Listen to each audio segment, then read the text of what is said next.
अस्सलाम वालेकुम। इस वक्त मौजूद हूँ मरकज़ी मुस्लिम लीग कराची की जानिब से जो सैलाब मुतासरीन के लिए मरकज़ी इमदादी कैंप लगाया गया है, जहाँ रोज़ाना की बुनियाद पे हज़ारों राशन बैग तैयार भी किए जा रहे हैं और सैलाब मुतासरा इलाकों की तरफ रवाना भी किए जा रहे हैं।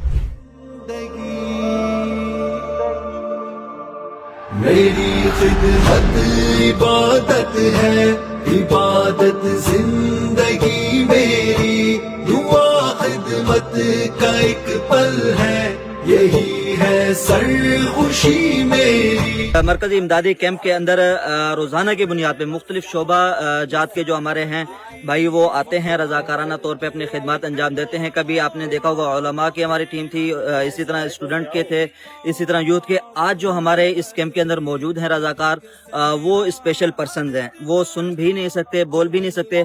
हमारे साथ इस वक्त मौजूद हैं अजीज़ रहमान भाई जो हमारे शोबा डेफ के जिम्मेदार हैं। इसी तरह हमारे साथ तर्जुमान मौजूद हैं शकील भाई।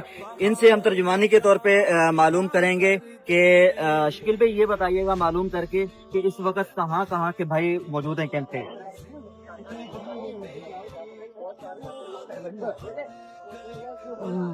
मुल्तान मस्जिद के यहाँ से इनके बहुत सारे डेप आए हैं, कुरंगी के और ये सदर के और ये गुलशन इकबाल के हैं। सही जी।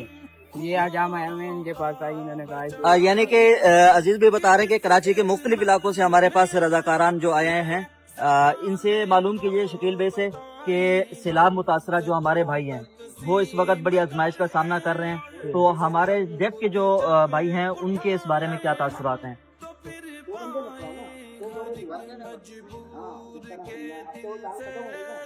अरे हम ताकि उनकी खिदमत करें, हम तो जा नहीं पाते उनके लिए मदद के लिए, तो हमने सोचा कि हम उनके लिए खिदमत मतलब कि राशन पैक करें, जिनकी वजह से उनकी तरफ राशन जा सके। जी जैसे शकील भाई हमारे तर्जुमान थे जो हमें उनकी इशारों की जबान की तर्जुमानी करके बता रहे थे कि हम बजाते खुद अगर वहाँ नहीं पहुँच सकते तो कम अज कम अपने रज़ाकाराना तौर पे अपनी खिदमत अंजाम दे के अपने मुतासरा भाइयों की खिदमत कर सकते हैं। यही पैगाम है मरकज़ी मुस्लिम लीग का कि भी जहाँ तक मुमकिन हो सकता है, जिस शोबे में मुमकिन हो सकता है, आप बढ़कर अपने मुतासरा भाइयों की खिदमत करें और उनका साथ दें। बहुत शुक्रिया।